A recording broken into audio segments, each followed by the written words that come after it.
দিতে হবে তা তো হতে পারে না। মাদককে আল্লাহ তাআলা কোথায় হারাম করলেন? কোরআন মাজিদে আল্লাহ পাক স্পষ্ট ভাষায় জানিয়ে দিয়েছেন সূরাতুল মাইদার মধ্যে, ইয়া আইয়ুহাল্লাযীনা আমানু ইন্নামাল খামরু ওয়াল মাইসিরু ওয়াল আনসাবু ওয়াল আজলাম রিজসুম মিন আমালিশ শাইতানি ফাজতানিবুহু লাআল্লাকুম তুফলিহুন। আল্লাহ পাক বলেন, ও ঈমানদারেরা, চারটা জিনিস শয়তানের নাপাক কর্মকাণ্ড এগুলো তোমাদের ছেড়ে দিতে হবে। কয়টা জিনিস যদি বলেন? চারটা জিনিস আল্লাহ হারাম ঘোষণা করলেন। এক নাম্বার হচ্ছে ইন্নামাল খামরু, মাদক আল্লাহ হারাম করলেন। দুই নাম্বার জুয়াকে আল্লাহ হারাম করলেন। তিন নাম্বার মূর্তি ভাস্কর্য প্রতিমাকে আল্লাহ তাআলা হারাম করে দিয়েছেন। ওয়াল আনসাব ওয়াল আজলাম, ভাগ্য নির্ধারণকারী তীর, এই চারটা জিনিস সম্পর্কে আল্লাহ পাক বলছেন রিজসুম মিন আমালিশ শাইতান, এই সব হচ্ছে শয়তানের নাপাক কর্মকাণ্ড। ফাজতানিবুহু, পরিহার করো। লাআল্লাকুম তুফলিহুন, যদি তোমরা মদ ছাড়তে পারো, জুয়া যদি ছাড়তে পারো, মূর্তি যদি ছাড়তে পারো, ভাগ্য নির্ধারণকারী তীর যদি ছাড়তে পারো, বিশ্বাস রাখতে হবে ভাগ্যের পরিবর্তন করার একমাত্র মালিককে। আল্লাহ পাক বলছেন নাপাক চারটা জিনিস যদি ছেড়ে দিতে পারো, লাআল্লাকুম তুফলিহুন, অবশ্যই তোমাদের সফলতা তোমাদের পদে চুম্বন করবে। জোরে জোরে বলেন সুবহানাল্লাহ। তাহলে এক বাক্যে একেবারে ডান পাশ থেকে বাম পাশ থেকে সামনে পেছন থেকে জবাব দিবেন, মাদক হালাল না হারাম? চিৎকার দিয়ে বলুন হালাল না হারাম? এখন তালেবানরা রাষ্ট্রীয়ভাবে মাদককে নিষিদ্ধ করে দিয়েছে। এবার আপনারা এক বাক্যে জবাব দিয়ে বলেন, যে মাদক আল্লাহ তাআলা ১৫০০ বছর আগে হারাম করেছেন, পৃথিবীর দ্বিতীয় বৃহত্তর মুসলিম দেশ বাংলাদেশে ৯০ থেকে ৯৫% মুসলিম অধ্যুষিত এই দেশে এখনো পর্যন্ত মদকে রাষ্ট্রীয়ভাবে হারাম ঘোষণা করা হয়েছে? হারাম ঘোষণা করা হবে দূরের কথা, এটাকে লাইসেন্স দেওয়া হয়েছে। মাদক নিষিদ্ধের কোন আইন বাংলাদেশে এই পর্যন্ত কোন এমপি, কোন মন্ত্রী, কোন সরকার পরিবর্তন করে নাই, বরং তার অনুমোদন দিয়েছে, শুধুমাত্র অনুমোদন। আল্লাহর কসম করে বলি, মাদক নিয়ন্ত্রণ আইন বাংলাদেশে আছে। কসম করে বলি, রবের কসম, মাদক নিয়ন্ত্রণের আইন আমরা দেখতে চাই না। আমরা বাংলা জমিনে মাদক নিষিদ্ধের আইন দেখতে চাই। মাদক চিরতরে নিষিদ্ধ করে দিতে হবে।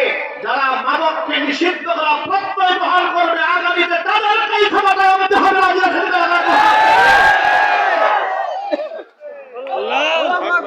প্রিয় ভাইরা আমার, তালেবান সরকার এই কাজটা করল, মাদককে রাষ্ট্র নিষিদ্ধ করে দিল। এখন যে মাটিতে আফিমের চাষ হতো, সেখানে কিসের চাষ হবে? তারা অর্ডার করে দিল, তোমরা আনার চাষ করো, ডালিমের চাষ করো, আনার। তারা সেখানে আনারের চাষ করলেন। আমরা তথ্যপাত্র ঘিরে দেখলাম, আমরা অনলাইন থেকে বিভিন্ন ওয়েবসাইট থেকে আমরা তথ্য নিয়েছি, দেখেছি তালেবান সরকার ক্ষমতা আসার পরে আফিমের পরিবর্তে যখন তারা ডালিমের চাষ শুরু করলেন, আল্লাহ তাআলা ডালিমে এমন বাম্পার ফলন দিলেন যে বিগত কখনোই এত সুন্দর ডালিম ওই মাটিতে হয় নাই। হয়েছে সীমিত আকারে, কিন্তু এত বাম্পার বরকত, এটা আল্লাহ পাকের ওয়াদা। লাফাতাহনা আলাইহিম বারাকাতিন মিনাস সামাই ওয়াল আরদি, আসমান এবং জমিনের বরকতের দুয়ার আমি উন্মুক্ত করে দেব। আল্লাহর ওয়াদা কি মিথ্যা হয়? আল্লাহর ওয়াদা মিথ্যা হয়? আপনাদেরকে আরেকটা ছোট্ট তথ্য দিয়ে রাখি, আপনারা মনে রাখবেন। বর্তমানে তো স্বর্ণের অনেক দাম, ঠিক না ভাই? স্বর্ণের বই কত বর্তমানে? 22 ক্যারেটে 2,16,000 2,16,000 10,000 14,000 প্লাস হয়েছে। এটা যে কোথায় গিয়ে থাকে এটা আল্লাহ ছাড়া কেউ জানে।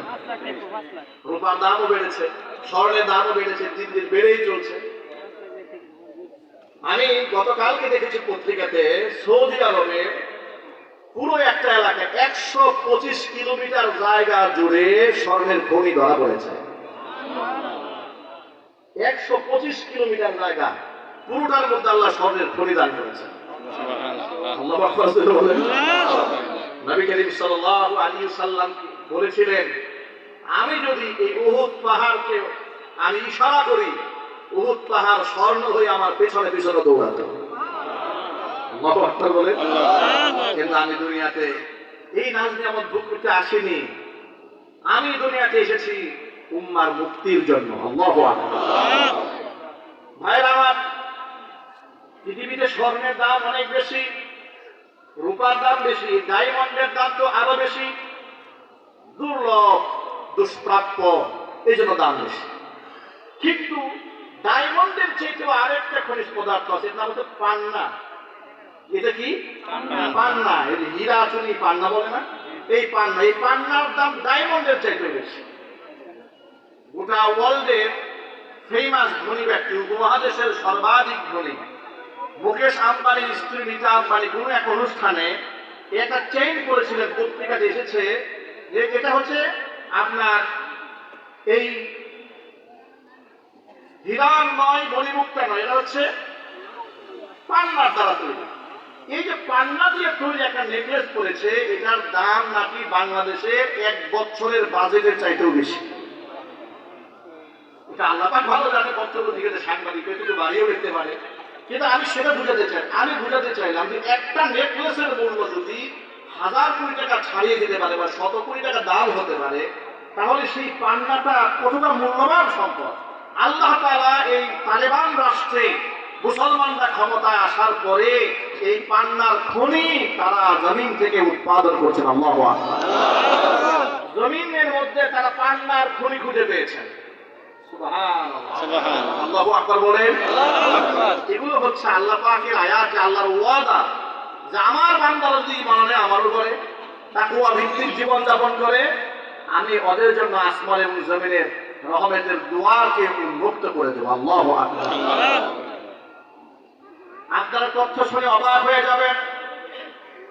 20 বছর রাষ্ট্র পরিচালনা করার পরে, 20 বছর যুদ্ধ হওয়ার পরে আলেমরা ক্ষমতা আসলেন। এত বড় রাষ্ট্র, বাংলাদেশের প্রায় 10-15টা রাষ্ট্রের সমান। এই রাষ্ট্রের মন্ত্রী মাত্র 30 জন। মাত্র কয়জন? এই 30 জনের দেশ চালান। এই 30 জনের মধ্যে 28 জন দারুল উলুম দেওবন্দের সাথে সংশ্লিষ্ট। আরো জোরে করেন না সুবহানাল্লাহ। কি হয়েছে শোনেন। কয়েকদিন আগে সেই দেশের পররাষ্ট্রমন্ত্রী শেখুল হাদিস মুত্তাকি তিনি আসলেন ভারতে। ভারতে আসার পরে তিনি সংবাদ সম্মেলন করতে গিয়ে নানাবিধ কথাবার্তা বলছেন। এর মধ্যে একটা পয়েন্ট আমার কাছে খুব ভালো লেগেছে। তিনি বলেছেন যে আমাদের দেশের এমপি এবং মন্ত্রীরা তারা যখন রাস্তায় চলে, তাদের সামনে পিছনে কোনো গাড়ির বহর থাকে না। গাড়ির বহর থাকবে তো দূরের কথা, অনেক মন্ত্রীরা সাইকেল চালিয়ে অফিসে যায়। সুবহানাল্লাহ বলবেন না ভাই? নাকি কল্পনা করা যায় এটা, যে মন্ত্রীরা সাইকেল চালিয়ে এই 21শ শতাব্দীতে এসে তারা মন্ত্রণালয় পরিচালনা করছে। ওই দেশে আল্লাহ রহমত দেবে না, দেবে কোন দেশে? আর আমরা আমাদের দেশে চিন্তা কি হয়েছে, আগামীতে কারা ক্ষমতা আসবে তাদের জন্য অলরেডি গাড়ি কিনা শেষ। কথা ঠিক না ব্যাটিক জোরে বলে? কোন অবস্থার মধ্যে আমরা বসবাস করছি? আমাদের দেশে এমপি মন্ত্রী সাইকেলে চলবে তো অনেক কল্পনার বাহিরে।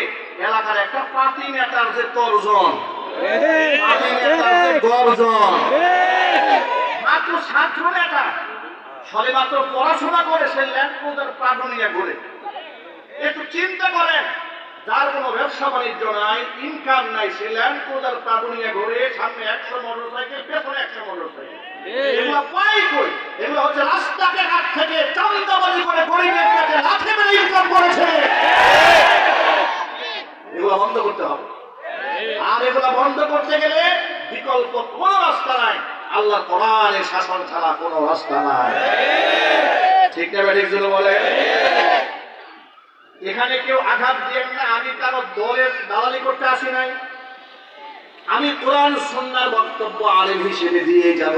তবে একটা কথা পরিষ্কার মনে রাখতে হবে, যারা এই রাষ্ট্রে ইসলাম কায়েম করতে চান, তারা ক্ষমতায় গেলে রাষ্ট্রে খেলাফত কায়েম করবেন, এই কনসেপ্ট জাতির সামনে পরিষ্কার করতে হবে। আমরা আপনাদের পক্ষে ইসলামের স্লোগান দিয়ে ক্ষমতায় বসাই দেব, আর আপনারা ভারতের দাদা বাবুদের সাথে লুতুপুতু করবেন, তা চলবে না। কথা বলতে হবে, ঠিক কিনা বলে? আমরা ইসলামের কথা বলবো, খেলাফতের কথা বলবো, আর আপনারা পূজা মণ্ডপে গিয়া গীতা পাঠ করা শুরু করবেন, তা হবে না। কয়েকদিন আগে দেখেছি ইসলামিক দলের রাজনীতি করে, দলে দলে পূজা বন্ধ হয়ে গেছে। আওয়াজ নাই। বাস্তব না অবাস্তব? সত্য না মিথ্যা? জয়দেবপুর বাজারে ব্যক্তিগত কাজে গিয়েছি, দোকানদার আমাকে বলে, হুজুর ফতুয়া মনে হয় চেঞ্জ হয়েছে আপনাদের। আমি বললাম কি ব্যাপার, হঠাৎ করে আমাকে এই ধরনের কথা বললেন কেন? ফতুয়া চেঞ্জ হবে কেন? ফতুয়া যদি চেঞ্জ না হয়, এই যে মন্দিরের পাশেই তো আমার ব্যবসা প্রতিষ্ঠান দোকান, দলে দলে হুজুররা যাচ্ছে মন্দিরে। জীবনেও এই দৃশ্য দেখি না যে এত আলেম আমার মন্দিরে যায়।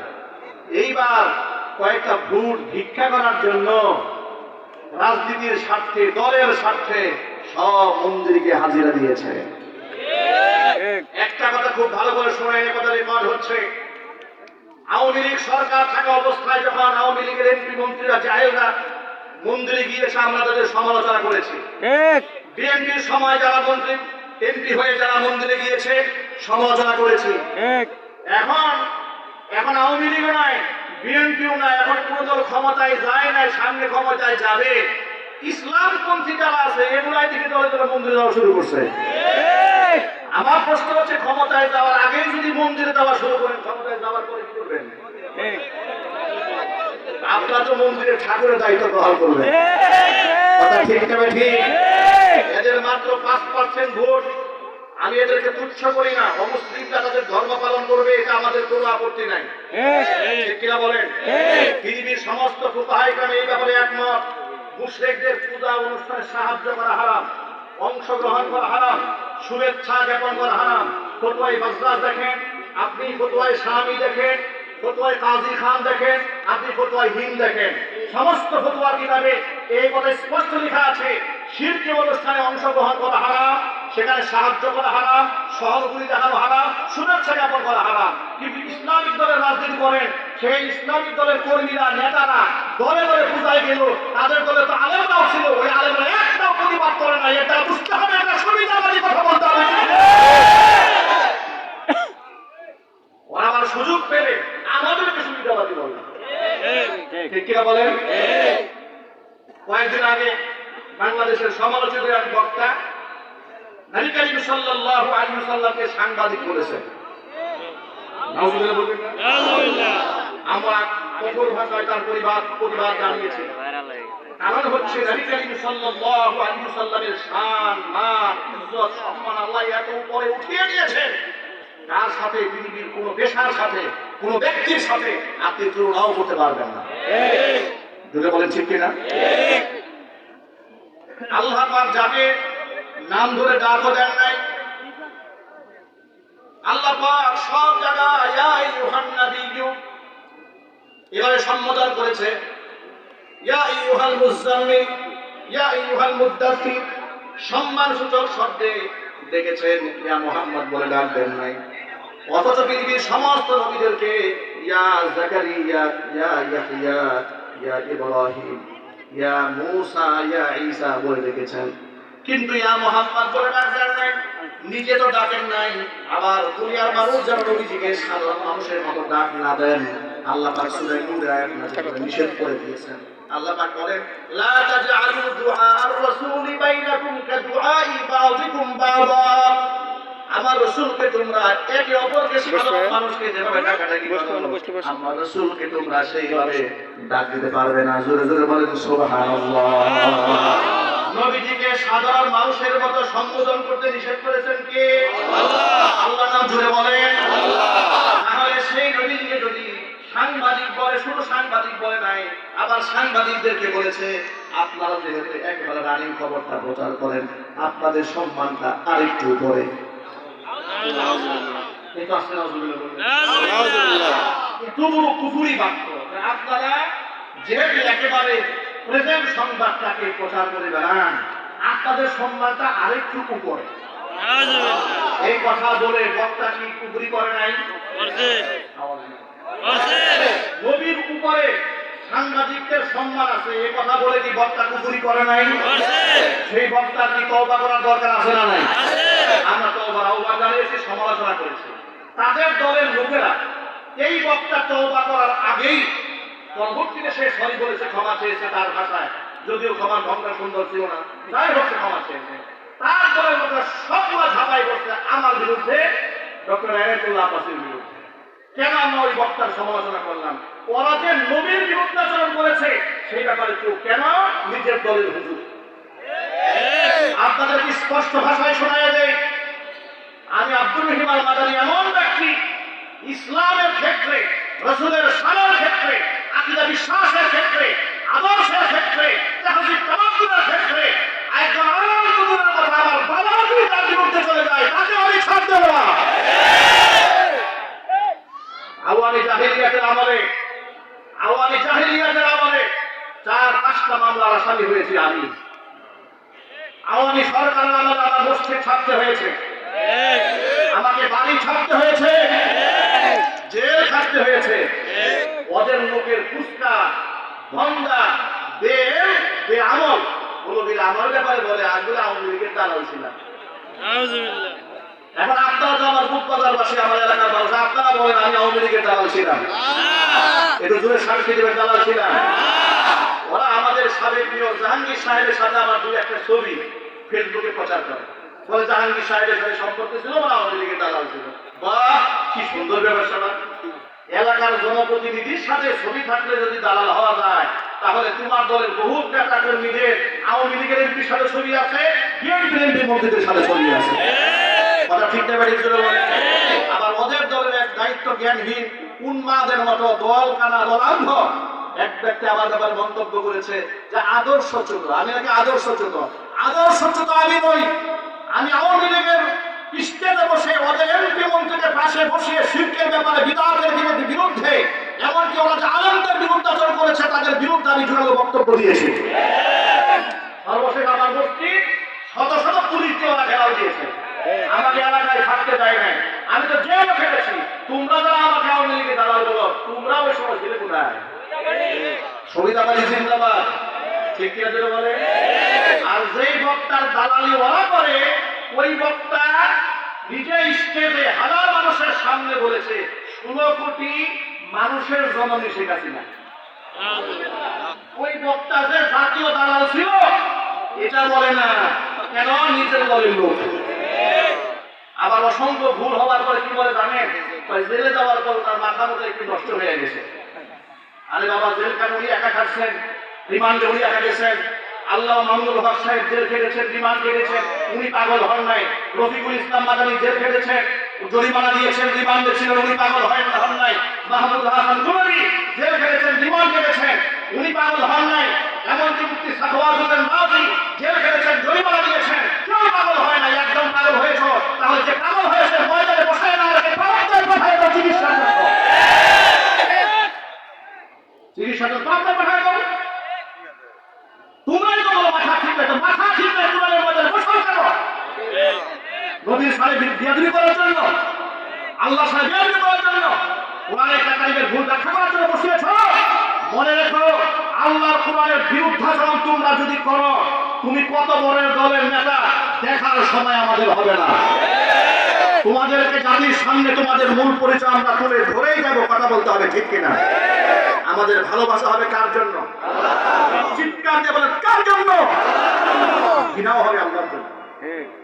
আমরা দল খেলা নই, দলের জন্য আমরা কাউকে ভালোবাসি না, ঠিক কিনা? আমাদের মহব্বত হবে একমাত্র আল্লাহর কোরআনের জন্য। কোরআনের জন্যই বাঁচবো, কোরআনের জন্য প্রয়োজনে জীবন দিয়ে দেবো, কিন্তু আপোষ করবো না বাতিলের কাছে। তোমরা তো এমন দল কানা, তোমার দলের হাজার হাজার শত শত নেতা কর্মী পূজায় গেল, তোমরা এত আলেম একটা টু শব্দ করলে না কেন? কথা বলেন, আপনার কথা বলেন। তোমার দলের নেতা কর্মীরা এত মানুষ পূজায় গিয়েছে, তোমরা কয়টা আলেম প্রতিবাদ জানিয়েছ? একটা টু শব্দ করো নাই কেন? নিজের দলের নেতা কর্মীরা পূজায় গিয়েছে কেন? আওয়ামী লীগ পূজা করলে হারাম, বিএনপি করলে হারাম, তোমার দলের নেতা কর্মী করলে হালাল। এই ভণ্ডামি বাদ দিতে হবে। এরপরে তাদের দলের এক নেতাকে সাংবাদিক প্রশ্ন করেছে, আপনারা ক্ষমতায় গেলে কি মহিলাদের জন্য বোরকা বাধ্যতামূলক করবেন? বলে না, এটা ঐচ্ছিক ব্যাপার, যার মনে চাই করবে, যার মনে চাই করবে না। ভণ্ডামি করেন, ভণ্ডামি করেন।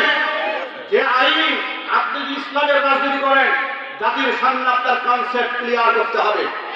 আপনি বলবেন আমি যদি ক্ষমতায় যেতে পারি, আমি আল্লাহর কোরআন আইন কার্যকর করব। আল্লাহ কোরআনে যে বোরকা আছে না নাই? নারীদের পর্দা বিধান আছে না নাই? তাহলে উনি কি করে বললেন ঐচ্ছিক থাকবে? আবার জিজ্ঞেস করা হলো আপনারা ক্ষমতায় গেলে কি এই নাটক সিনেমাগুলো চলবে? হ্যাঁ, অসুবিধা নাই, চলবে। মেয়েরা কি নাচতে পারবে? হ্যাঁ, তাও নাচতে পারবে। অন্যান্য করার জায়গা পান না, কনসেপ্ট ক্লিয়ার করতে হবে। আবার তাদের দলের একজন বলে ফেললো ঢাকা ইউনিভার্সিটিতে সেখানে ইসলামপন্থীদের জয় হয়েছে, আমরা দোয়া করেছি, আল্লাহ কৃতজ্ঞতা আদায় করেছে, আমার বক্তব্য রেকর্ড আছে, আছে না ভাই? আমরা শুকরিয়া আদায় করেছি। সেই সাবেক কায়েম বলতেছে আমরা বিজেপি কায়দাও রাষ্ট্র চালাবো না, তালেবানি কায়দাও রাষ্ট্র চালাবে না। বিজেপির সাথে তালেবানের কোন দিক দিয়ে মিলল? আমি বলে তালেবানি কায়দাও চালাবেন না। আমি বলছিলাম তালেবানি একবারে দুটো দোয়া তুলসী পটায় একেবারে তারা খেলাফত কায়েম করে ফেলেছে, সেই কায়দায় করবেন না। তো আপনি কোন কায়দায় করবেন সেই কায়দাটা বলেন। আপনাদের মুখে আমরা খেলাফতের কথাও শুনি না। ইদানি আগে শুনতাম ইসলাম কায়েম করবে, দিন কায়েম করবে, এখন দিন কায়েম বলে না, ইসলাম কায়েম বলে না, এখন বলে কল্যাণ রাষ্ট্র বানাবে। কত বছর কি বুঝতে পারছেন তো? যাতে করে আল্লাহ শয়তান নারাজ না হয়। ওরা আমাদেরকে বলে আমরা নাকি দিন কায়েমে বাধা, কয় না আলেমরা নাকি বাংলাদেশের দিন কায়েমে বাধা হয়ে দাঁড়িয়েছে। আমি মনে করি আল্লাহ কসম করে বলি এখন বিভাজন করতে চাই না আমরা, ওরা বিভাজন করে আমাদের জবাব দিতে হয়। আমরা কওমি আলিয়াকে পার্থক্য করি না। ইসলামের জন্য আলিয়ার অনেক ভাইরা জেল খেটেছেন, জরিমানা দিয়েছেন, কষ্ট করেছেন, হিজরত করেছেন, এটা আমরা স্বীকার করি। কিন্তু আল্লাহর কসম আমাদের কওমি আলেমরা দর্জনে দর্জনে জেল খেটেছেন একমাত্র ইসলামের জন্য, কোরআনের জন্য। ওরা বলে চার দেয়ালের মধ্যে আলেমরা বলতে থাকে কিচ্ছু বুঝে না বনিয়া। আপনি এত বুঝা বুঝেন, আপনি এত বুঝা বুঝেন, আপনি কোরআন শরীফ খুললে খালো নায়ক নায়িকা চোখে দেখেন, ভালো কিছু চোখে দেখেন না। কথা বলে ঠিক জোরে বলেন। একবার এক আয়াতের তাফসীর করে বলে ফাস্তাজাবনা লাহু ফাকাশাফনা মা বিহি মিন দুররিন, সূরাতুল আম্বিয়াতে এসেছে। হযরত আইয়ুব আলাইহিস সালাতু ওয়াস সালাম আল্লাহকে দোয়া করেছেন যে আল্লাহ আমার তো রোগ হয়েছে, তো আনতা আরহামুর রাহিমিন, তুমি শ্রেষ্ঠ দয়ালু। আল্লাহ পাক তখন বলেছিলেন ফাস্তাজাবনা লাহু ফাকাশাফনা মা বিহি মিন দুররিন ওয়া আতাইনাহু আহলাহু ওয়া মিথলাহুম মা'হুম রাহমাতাম মিন ইনদিনা ওয়া যিকরা লিল আবিদিন।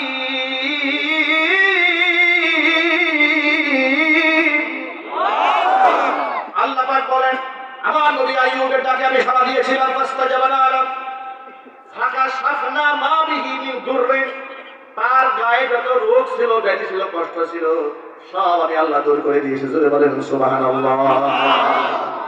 এই আয়াতের তাফসীর করে বলে ফাস্তাজাবনা লাহু ফাকাশাফনা মা বিহি মিন দুররিন। ভাই ফাস্তাজাবনা লাহু যাকে সাড়া দিয়েছি মানে আল্লাহ কোরআন শরীফ বলছে, আল্লাহ ফেসবুক আছে না, আল্লাহ নাকি লাইক দিয়েছে। আমি আশ্চর্যান্বিত হয়ে যায় আল্লাহর কোরআন নিয়ে মানুষ এরকম তামাশা করে। তামাশার জন্য জায়গা আছে। আর বাবা এটা আল্লাহর কালাম, কথা বলেন না ভাই, ঠিক কিনা বলেন? এটা কি হাসি তামাশার জিনিস? বলে আপনারা ফেসবুক চালান, খালি সাত লোক দেখে লাইক দেন, দেখেন ওই বক্তা বলতেছে ফাস্তাজাবনা লাহু মানে হচ্ছে লাইক দেওয়া। এখান থেকে নাকি গবেষণা করে ফেসবুক আবিষ্কার হয়েছে। আচ্ছা এই ধরনের কথাবার্তা যদি কেউ বলে তাদের যদি আমরা বলি যে গাঁজা খুন নাকি, এটা কি অন্যায়? কথা বলে না তো অন্যায়? এমন উদ্ভট কথা যদি কেউ বলে, আবার বলে যে সূরা হুজুরাতে নাকি আল্লাহ তাআলা বলে দিয়েছেন শেষ জামানায় বাংলাদেশের দুটো দল হবে, বড় দুটো দল, এক দলের নাম আওয়ামী লীগ, এক দলের নাম বিএনপি। এটা কোথায় আছে? আচ্ছা এই কথা যদি আলেম কোরআনের আয়াতের রেফারেন্স দিয়ে কয়, আমি যদি বলি পাগল, আমার গুনাহ হবে? এটা কি অতিরঞ্জন হবে? আমাদেরকে নসিহত করে যে আমরা নাকি অতিরঞ্জন করি, একটু সফট ভাষায় বলা যায় না, একটু ভাই ভাই বলে বলা যায় না। ভাই ভাই বলবো আমার ব্যক্তিতে আঘাত করেন, ভাই ভাই বলে অসুবিধা নাই, কিন্তু আপনি আল্লাহ কোরআন নিয়ে তামাশা করেন কেন? কথা বলে ঠিক বলে আল্লাহ কোরআনের আয়াত নিয়ে ভুল ব্যাখ্যা করেন না। আবার বলে নামাজ পড়লে জান্নাতে যে যাবে, এটা নাকি কোরআন শরীফে কোথাও নাই। আপনি এর কোথায় বানানো দরকার আপনার কোন? এটা শুনে বলেন না কোথায়? ওরা আমাদেরকে বলে আমরা নাকি সমালোচনা করি। আর বলো কার সমালোচনা করি? কোথায় সমালোচনা করেছি? তুমি আমার আল্লাহ কোরআন নিয়ে ব্যঙ্গ করবা, ভণ্ডামি করবা, যেখানে সেখানে আল্লাহ কোরআন ভুল ব্যাখ্যা করবা, আমরা চুপ করে বসে থাকবো? আল্লাহর কসম করে বলছি, আল্লাহর কোরআন নিয়ে তাল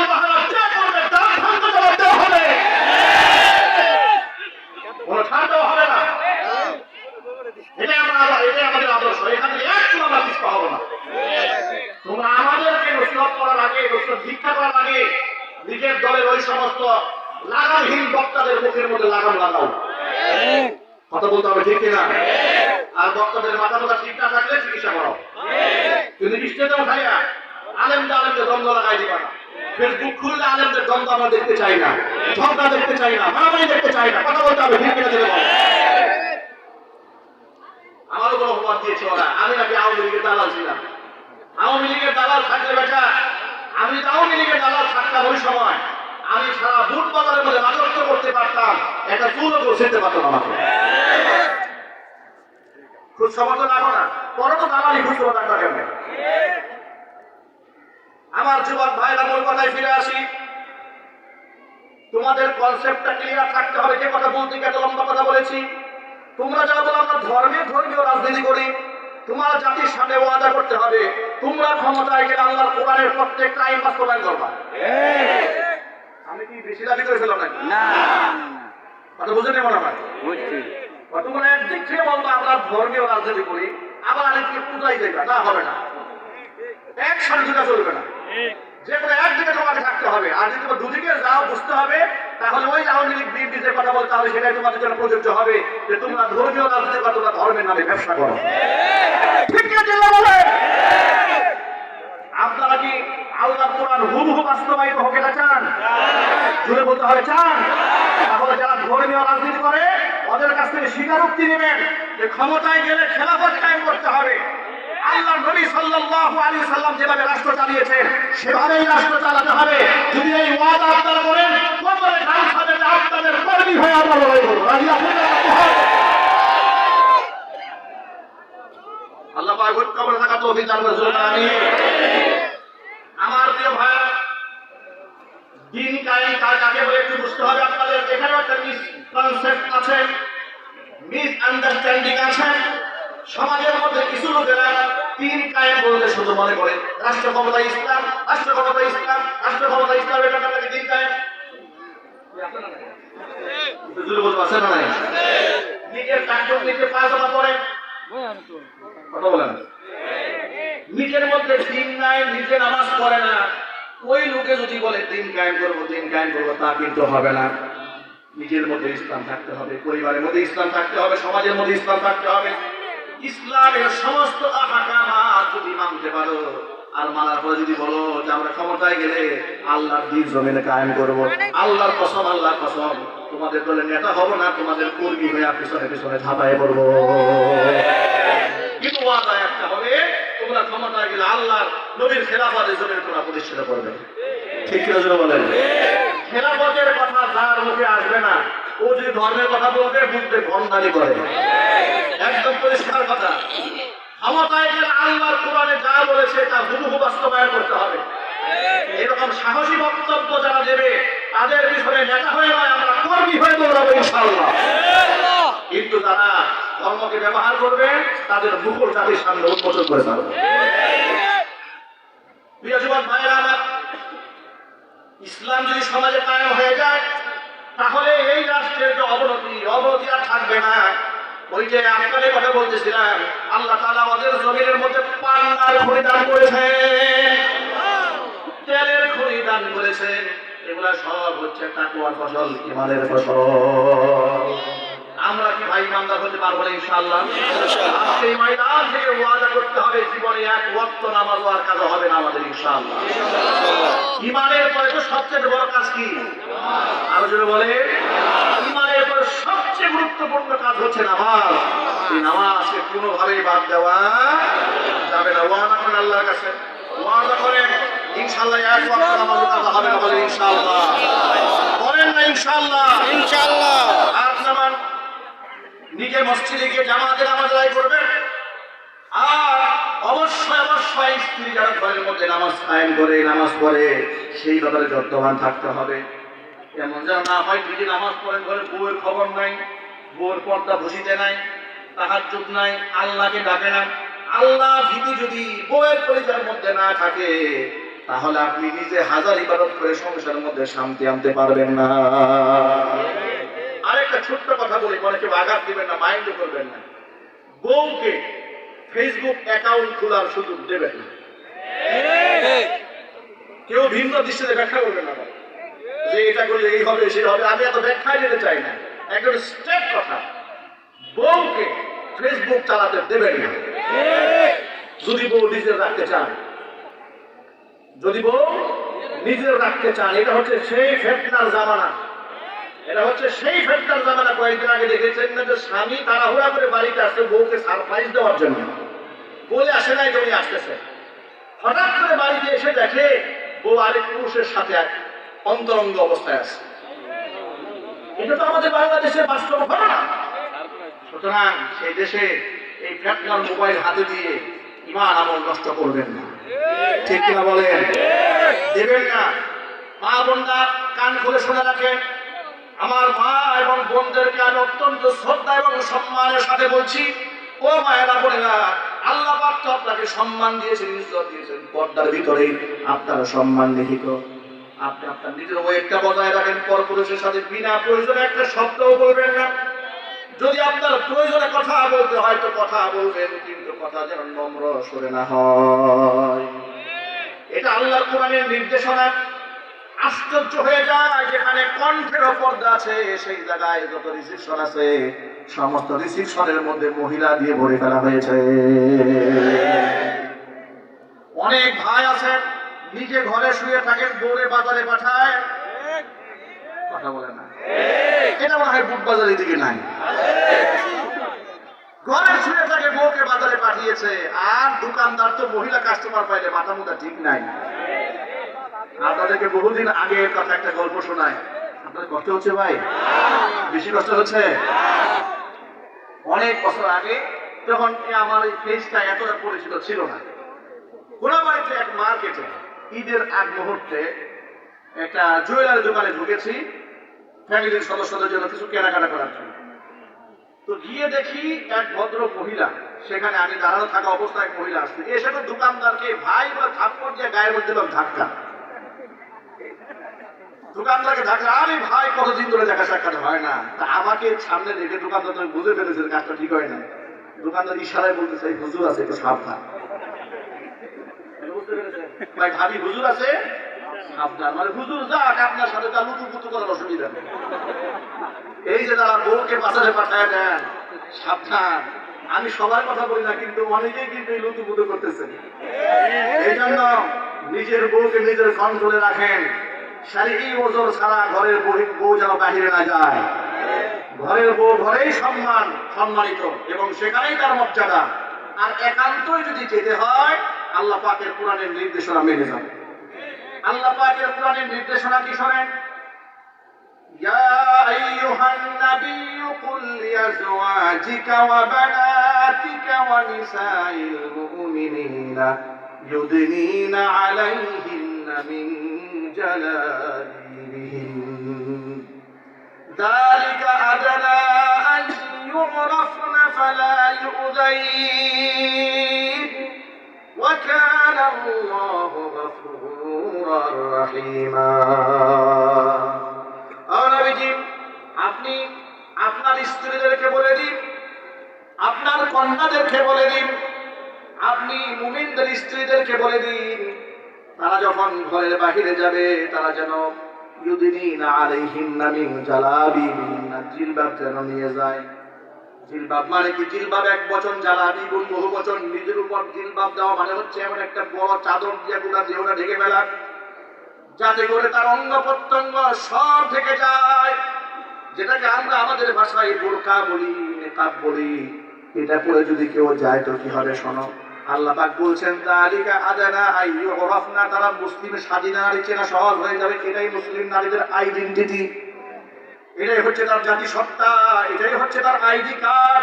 সুবহানাল্লাহ। একটা নারী পর্দাবিহীন হবে, বোরকা পরা থাকবে, এর মধ্যে তার সম্মান নিহিত আছে। সুবহানাল্লাহ। তাকে উত্তক্ত করা হবে না, তাকে কষ্ট দেওয়া হবে না, বিরক্ত করা হবে না, তিনি ইফতিজিং এর সম্মুখীন হবে না। পক্ষান্তরে ওয়া কানা আল্লাহু গফুরার রহিমা, আল্লাহ পাক ক্ষমাশীল, অতীব দয়ালু। এর মানে হচ্ছে বিগত জীবনে যাদের ভুল হয়ে গেছে খাস দিলে আল্লাহকে তওবা করেন, নিঃসন্দেহে আমার আল্লাহ মাফ করে দিবে। তওবা যদি কেউ করে, হুজুর বলেছেন আত্তাইবু মিনাজ যামবি কামাল্লা যামবালা, কোনো ব্যক্তি যদি তওবা করে আমল নামায় এমন হয়ে যায় বান্দা যেন কোনো গুনাহ করে নাই। সুতরাং যে ব্যক্তি তওবা করে, কোরআন শরীফের আয়াতের মধ্যে এসেছে ফাউলাইকা ইউবাদদিলুল্লাহু সাইয়্যাতিহিম হাসানাত, আমি আল্লাহ তাআলা ওদের খারাপ কাজগুলোকে আমি আল্লাহ তাআলা নেকি দ্বারা বদলায় দেব। জোরে জোরে বলেন সুবহানাল্লাহ। সুতরাং ভাইরা আমার বোনেরা আমার, নামাজ কাজা হয়ে গেছে, আজকের পর থেকে আর কাজা হবে না ইনশাআল্লাহ। বলেন ইনশাআল্লাহ। ইনশাআল্লাহ। দিন কায়েমের আন্দোলনে আমরা প্রত্যেকেই কর্মী হব। বলেন ইনশাআল্লাহ। আমার মা বোনেরা পর্দা করে নাই, আজকে থেকে পর্দা শুরু করে দিলে বলেন ইনশাআল্লাহ। আর আগামী প্রজন্মকে ইমানদার তাকওয়াবান হিসেবে গড়ে তুলতে হলে আমাদের সন্তানদের সিনার মধ্যে আল্লাহর কোরআন ঢুকায় দেওয়ার দরকার আছে না? না। আপনার সন্তানকে আপনি যদি doctor, engineer, lawyer, barrister, professor বানাতে চান কোনো অসুবিধা নাই, সবকিছুর প্রয়োজন আছে, তবে মৌলিক ভিত্তিটা আল্লাহ কোরআন দিয়ে দিতে হবে।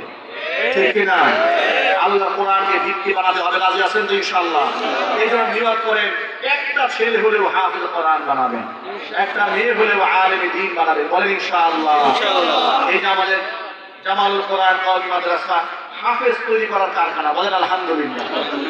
আমি একটা ছোট্ট মাদ্রাসা করেছি, জামিয়া মাদানিয়া আরাবিয়া গাজীপুর। নাম শুনেছেন না আপনারা? আমাদের মাদ্রাসা কোথায়?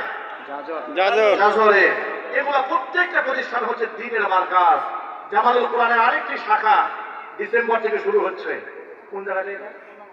মোল্লা মার্কেটে। এই প্রতিষ্ঠানে এমন ভাবে আল্লাহর কাছে মাকবুল হয়েছে যে এখন আর ধারণ ক্ষমতার বাইরে চলে গেছে, জায়গা নাই। সুবহানাল্লাহ বলবেন না? জায়গা নাই, মাদ্রাসায় জায়গা নাই, সিট খালি নাই। সুবহানাল্লাহ। অথচ এই আলেমদের বদনাম টকশোতে বসে বসে করা হতো। ঠিক না ভাই বলেন? মাদ্রাসায় জঙ্গি তৈরি করা হয়, ব্যাঙের ছাতার মতো মাদ্রাসা হয়ে যাচ্ছে। আর এই শুনতে শুনতে পাগল হয়ে গিয়েছিলাম। আর মনে মনে ভাবতাম, আরে এর পরিবর্তন কি হবে না, পরিবর্তন কি হবে না। পক্ষান্তরে আল্লাহ পাকের আয়াতটা মনে হতো, ওয়াসায়ালামুল্লাযীনা যালামু আইয়া মুনকালিবিন ইয়ানকালিবুন, জালেমরা অচিরেই জানতে পারবে তারা কোন দিকে রওনা হয়েছে। ঠিক না? ঠিক জোরে বলেন। সুতরাং ভাই আমার, এই সমস্ত প্রতিষ্ঠানগুলোর জন্য হৃদয় গভীর থেকে দোয়া করবেন। আর প্রত্যেকে নিয়ত করবেন নিজের সন্তানকে আগে হাফেজ কোরআন বানাবেন, এরপরে ডাক্তার হাফেজ হবে। আপনার সন্তান হবে হাফেজ ডাক্তার, হাফেজ ইঞ্জিনিয়ার, হাফেজ ব্যারিস্টার, হাফেজ এমপি, হাফেজ মন্ত্রী। ইনশাআল্লাহ বলেন ইনশাআল্লাহ। আর যদি বলুন ইনশাআল্লাহ। ইনশাআল্লাহ। এভাবে যদি করতে পারি ইনশাআল্লাহ এই দেশও আফগানের মতো অর্থনৈতিক দিক থেকে গোটা ওয়ার্ল্ডে এত বছর লড়াইয়ের পরে তারা যে অর্থনৈতিক ভাবে বিপ্লব সাধন করতে চলছে, আমাদের বাংলাদেশটাও ইনশাআল্লাহ খুব অল্প সময়ের ব্যবধানে একটি বৈপ্লবিক পরিবর্তন নিয়ে আসবে ইনশাআল্লাহ। আল্লাহ রাব্বুল আলামিন আমাদের সকলকে কবুল করুন, মঞ্জুর করুন, আমিন। তুমি কত সুন্দর,